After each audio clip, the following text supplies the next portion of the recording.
Innal hamdalillah nahmaduhu wa nasta'inuhu wa nastaghfiruh wa nastahdihi wa natubu ilaihi wa na'udzu billahi min syururi anfusina wa sayyiati a'malina may yahdihillahu fala mudilla lahu wa may yudlil fala hadiya lahu asyhadu an la ilaha illallah wa asyhadu anna muhammadan abduhu wa rasuluh.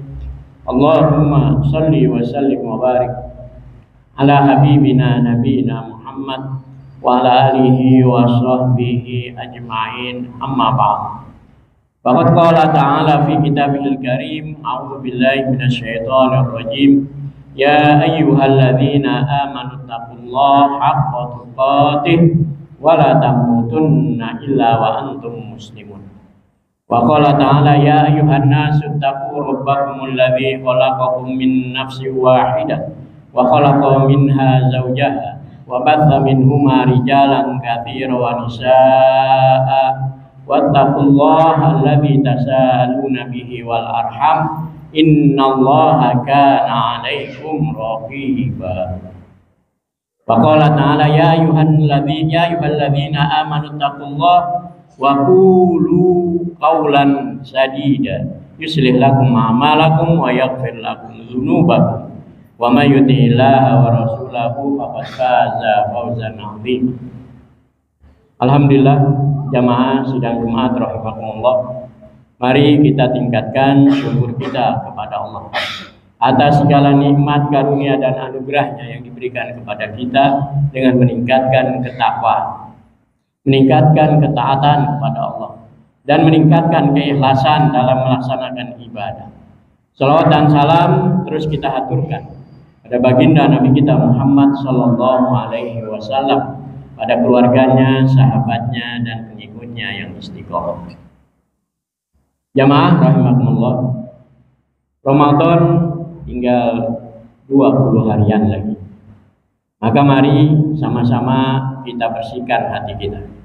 Semoga Allah sampaikan kita semua di bulan Ramadan hingga dapat melaksanakan ibadah dengan sungguh-sungguh, lipat gandakan ibadah kita untuk kebersihan kita dari segala hal-hal dosa, kesalahan kita kepada Allah Subhanahu wa taala.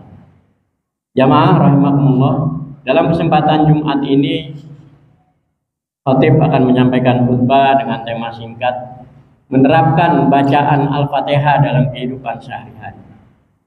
Kebanyakan kita semua membaca Al-Fatihah yang diwajibkan setiap sholat dan merupakan rukun dalam rakaat, tapi kita kurang mengaplikasikan dalam kehidupan.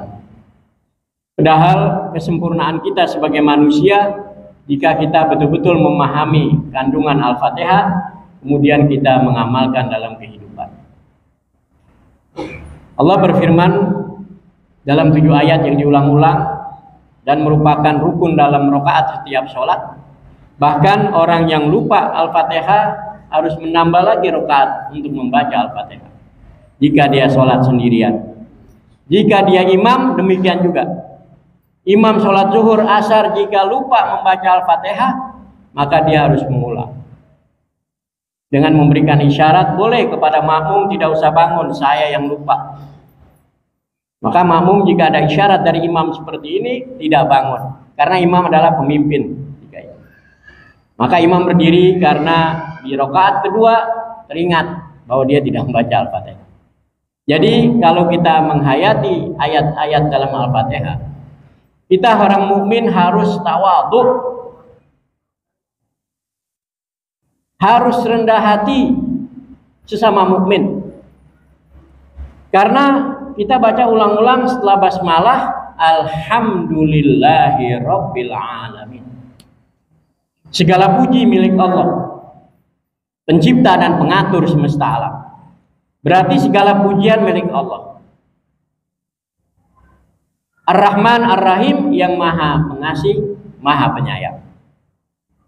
Maka Imam Syafi'i pernah berkata kepada murid-muridnya, kalian melaksanakan sholat di masjid, kemudian ketika kalian keluar dari pintu masjid, kalian membatalkan sholat kalian. Muridnya bertanya, wahai Tuan Guru, kami tidak membatalkan sholat kami.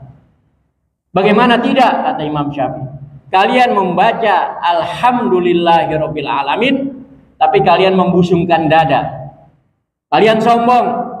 Kalian masih gila puji dari manusia. Padahal berulang-ulang kalian katakan segala puji milik Allah. Kalian mengatakan Ar-Rahman Ar-Rahim, tapi ketika di pasar kalian berbohong, menipu dalam hal takaran dan timbangan. Mana kasih sayang kalian? Kalian sebagai khalifah di muka bumi tidak menebarkan kasih sayang. Maka inilah penyebab kalian membatalkan sholat kalian. Kata Imam Syafi'i kepada murid. Kita mengiya-iya kadang-kadang membaca satu ayat, dua ayat dalam surat Al-Baqarah, Al-Imran, tapi kita mengamalkan. Sedangkan Al-Fatihah yang kita baca ulang-ulang kurang kita terapkan dalam kehidupan. Sebelum difardukan sholat, Allah menurunkan surat Al-An'am 3 ayat 151 sampai 153. Sebelum difardukan sholat, Nabi sudah peringatkan kepada orang-orang yang beriman saat itu.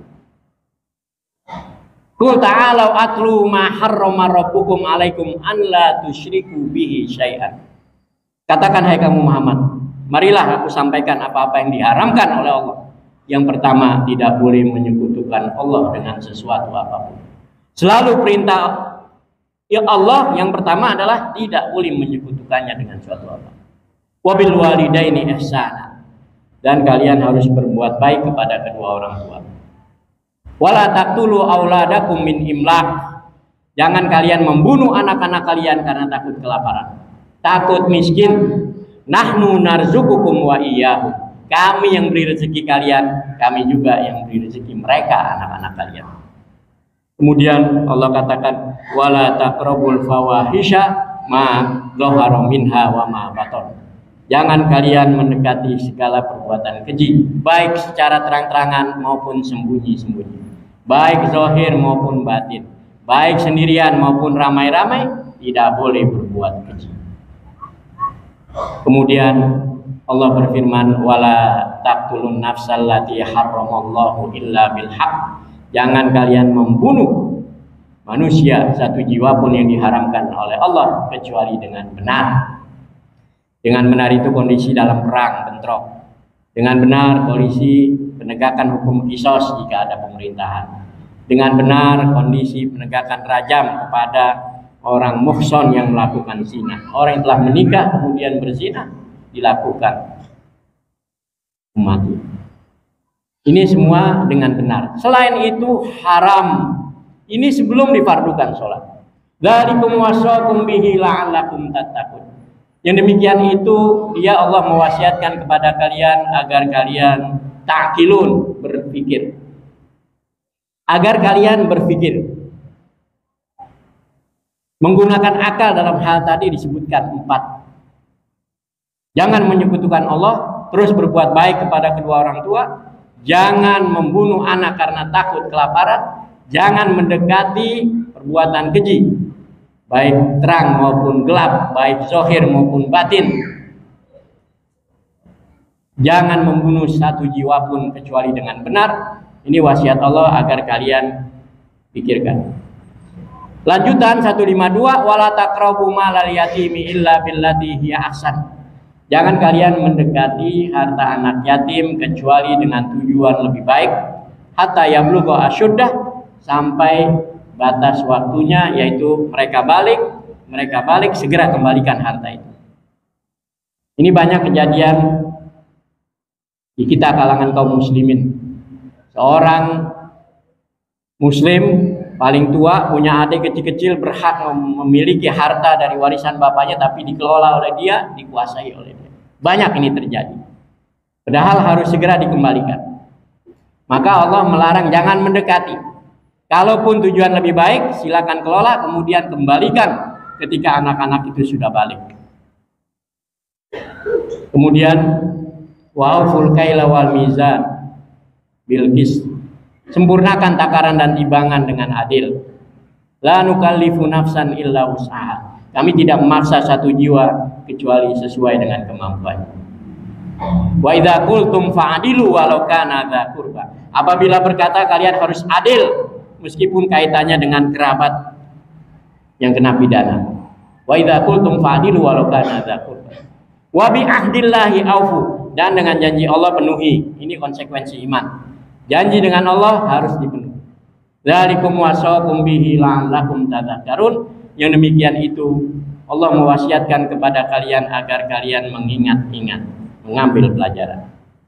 Kemudian ayat berikutnya 153, wa anna hadza sirati mustaqiman. Yang kita baca minta setiap sholat, tapi kita tidak mau pahami jalan lurus Allah itu yang mana. Dan ini jalanku yang lurus. Fattabi'u, ikuti kalian. Maka dalam Al-Fatihah, setelah kita memuji Allah yang Maha Pencipta, Maha Pengatur, Maha Pemberi rezeki, Maha Pengasih, Maha Penyayang, kemudian dialah penguasa di hari pembalasan.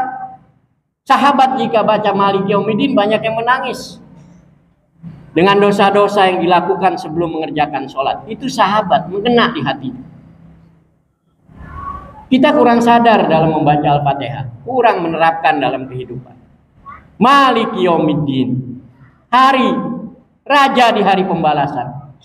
Tahukah kalian mama adraka ma yaumuddin? Tahukah kalian hari din? Tsumma ma adraka ma yaumuddin. Kemudian tahukah kalian apa itu hari din?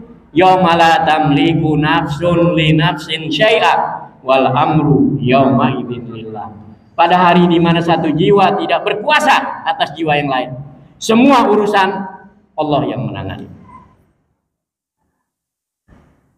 Pada hari din, yauma la yanfa'u malun wala banun illa man atallaha biqalbin salim. Pada hari din adalah harta dan anak tidak bermanfaat bagi kita. Illa man atallaha biqalbin salim, kecuali yang datang kepada Allah dengan hati yang bersih, dengan amal solehnya. Itu hari din. Baru kita berikrar iyyaka na'budu wa iyyaka nasta'in. Hanya kepadamu kami memperhamba diri. Hanya kepadamu kami mengabdi. Jadi ada dua ayat yang turun sebelum difardukan sholat. Yang tadi jangan menyekutukan Allah dengan suatu apapun. Yang kedua wa qadha rabbuka an la ta'budu illa iyyah. Allah telah memerintahkan kalian jangan mengabdi kecuali hanya kepadanya, maka difardukan sholat untuk diulang-ulang, untuk diingat bahwa kita hanya mengabdi kepadanya. Yang pertama, jangan menyekutukan. Yang kedua, jangan mengabdi kecuali kepadanya. Maka dalam Al-Fatihah, iyyaka na'budu wa iyyaka nasta'in, hanya kepadamu kami mengabdi. Baru manusia itu merdeka seutuhnya kalau betul-betul menerapkan apa yang terkandung dalam surat Al-Fatihah. Ihdinas siratal mustaqim tadi disebutkan. Jangan menyekutukan Allah, berbuat baik terus kepada orang tua, jangan membunuh anak, jangan mendekati yang keji, jangan membunuh satu jiwa pun kecuali dengan benar, jangan mendekati anak yatim, berbuat jujur dalam berdagang, dalam berbuat apapun, adil dalam mengucap, penuhi janji Allah, itulah siratal mustaqim. Ihdinas siratal mustaqim. Maka dijelaskan dari lebih detail dalam surat Al-Isra ayat 23 sampai 39. Bagaimana berbuat ihsan kepada kedua orang tua. Jadi yang kita baca iyyaka na'budu harus kita pahami apa yang harus kita lakukan. Betul-betul kita hanya memperhamba diri kepada Allah. Kita nggak bakal takut kepada siapapun, kepada pimpinan dalam kantor, dalam perguruan tinggi. Yang kita takut Allah. Jangan sampai menjual hamba kita, penghambaan kita kepada manusia. Maka diwajibkan setiap rakaat kita ulang-ulang baca. Iyyaka na'budu wa iyyaka nasta'in. Iyyaka nasta'in juga Allah jelaskan wasta'inu bisabri wassalah. 2 ayat dalam Al-Baqarah.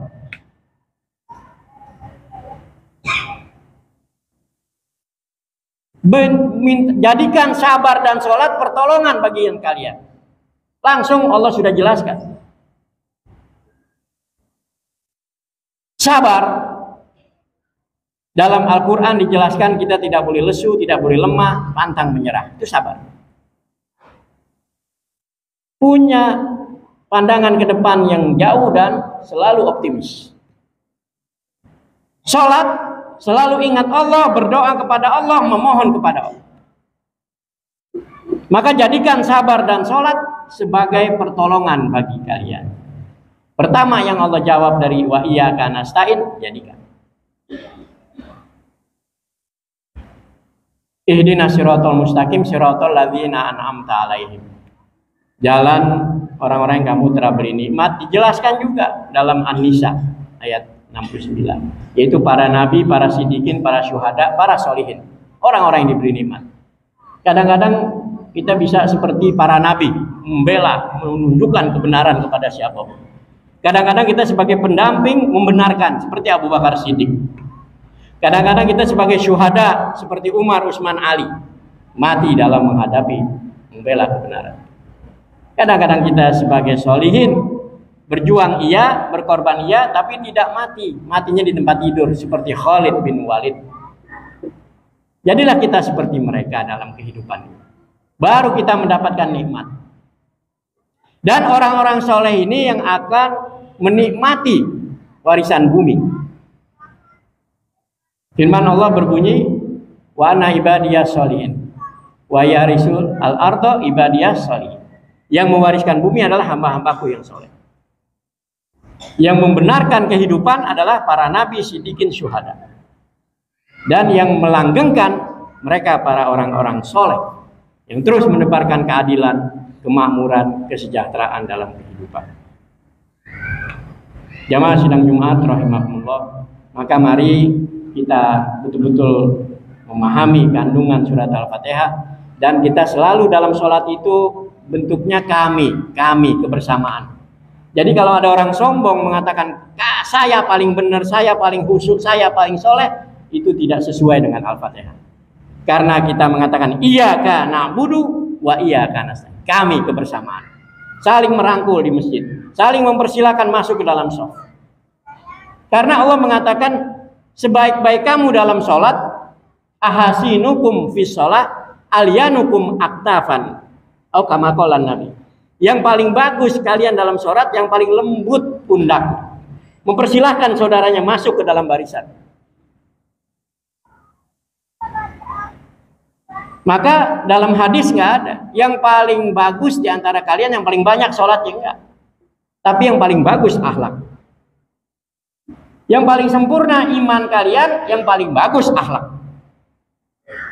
Nggak ada dalam hadis yang paling bagus kalian orang beriman adalah yang paling banyak puasa.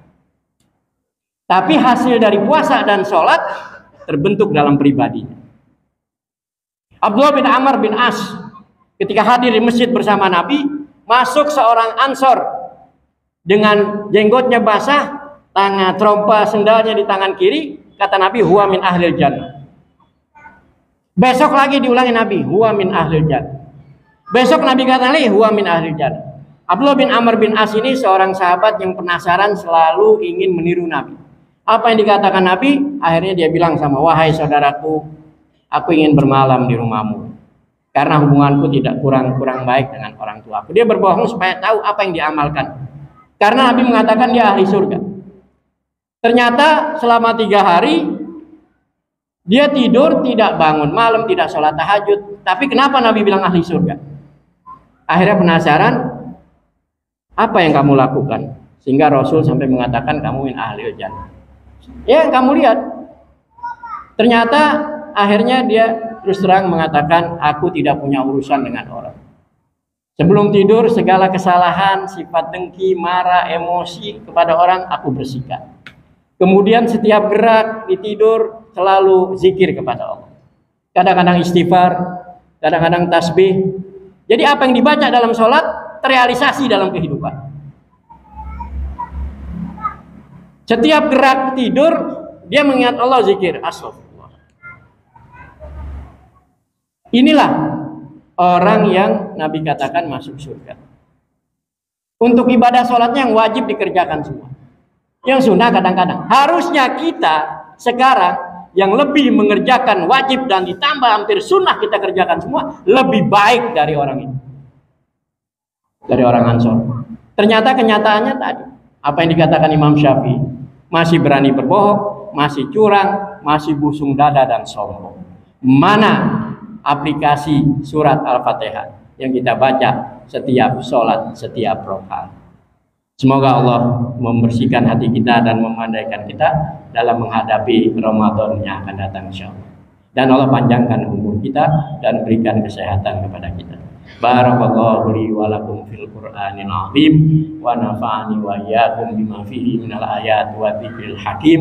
Aqulu qouli hadza wa astaghfirullah li wa lakum.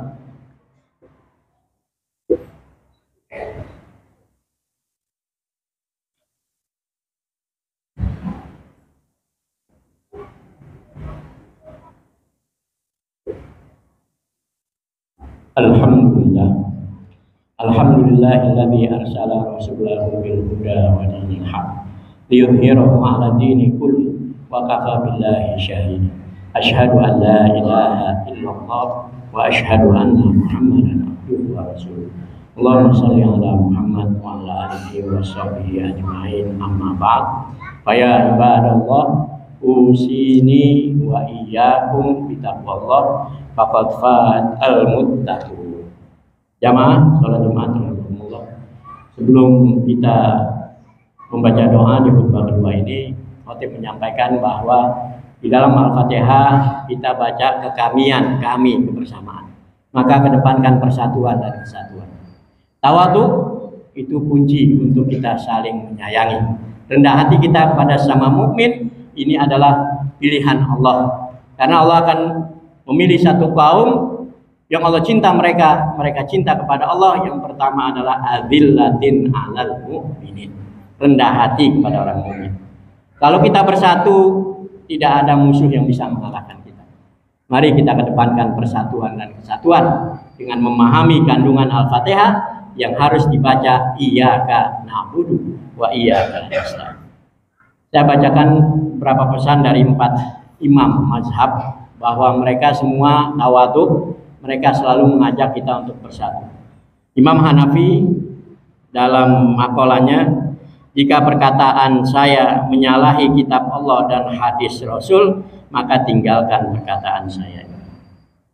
Imam Kufi, Irak, Imam Kufa. Kemudian seseorang tidak boleh mengambil perkataan saya sebelum mengetahui dari mana saya berkata. Ini Imam Abu Hanifah. Imam Malik berkata, saya hanya manusia biasa yang kadang-kadang salah dan kadang-kadang benar. Selidiki pendapat saya, kalau sesuai dengan Quran dan Sunnah, dengan Quran dan hadis, maka ambillah. Yang menyalahi hendaklah ditinggalkan. Kata Imam Malik. Imam Syafi'i berkata, perumpamaan orang yang mencari ilmu tanpa hujjah seperti orang yang mencari kayu di waktu malam. Ia membawa kayu-kayu itu sedangkan di dalamnya ada ular yang mengantuk dan ia tidak tahu. Jadi betul-betul sadar dalam menuntut ilmu dengan hujah. Kemudian Imam Abu Hanifah bin Hambal, Ahmad bin Hambal berkata, Imam Ahmad bin Hambali, jangan mengikuti taklid saya atau taklid Malik atau Sauri atau Auza'i, tetapi ambillah dari mana mereka mengambil. Ini semua mengajak kita untuk bersatu. Kita bersaudara. Jadi iyyaka na'budu harus kita terapkan. Jangan sampai kita keluar dari jamaah, karena jamaah itu kata Ibnu Mas'ud, kalian sendiri tapi membela kebenaran, kalian masuk dalam jamaah.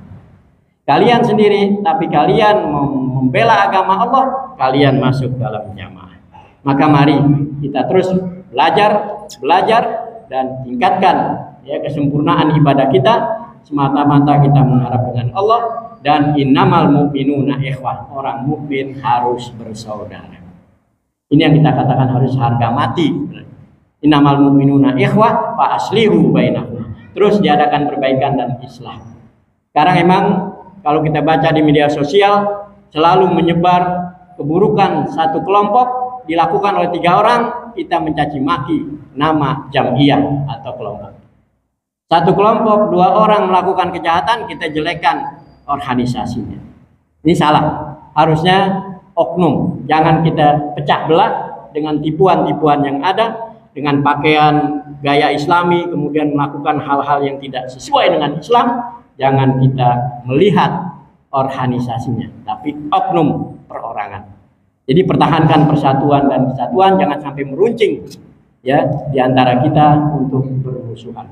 Jadikan organisasi sarana jalan untuk menuju ibadah kepada Allah dan menggalang persatuan dan kesatuan. Mari kita berdoa kepada Allah Subhanahu wa taala.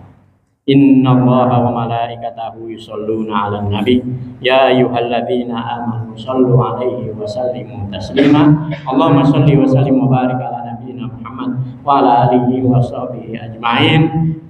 Walhamdulillahirabbil alamin. Allahumma ighfir lil muslimina wal muslimat wal mu'minina wal mu'minat al ahya'i minhum wal amwat.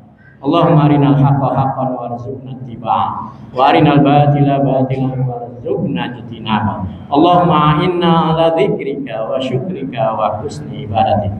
Allahumma wahid sufufana. Allahumma wahid sufufal muslimina fi biladina Indonesia. Allahumma wahid sufufal muslimina fil alam. Allahumma jma' syamlana. Allahumma jma' syamlana. Allahumma farriq a'da'ana a'da'aka a'da'adin ya Allah. Allahumma farriq jam'ahu. Allahumma syattit samlahu. Rabbana atina fid dunya hasanah wa fil akhirati hasanah wa qina adzabannar. Ibadallah, innallaha ya'muru bil 'adli wal ihsan wa ita'i dzil qurba wa yanha 'anil fahsya'i wal munkari wal baghi ya'idzukum la'allakum tadhakkarun. Walhamdulillahirabbil alamin wa aqimis shalah.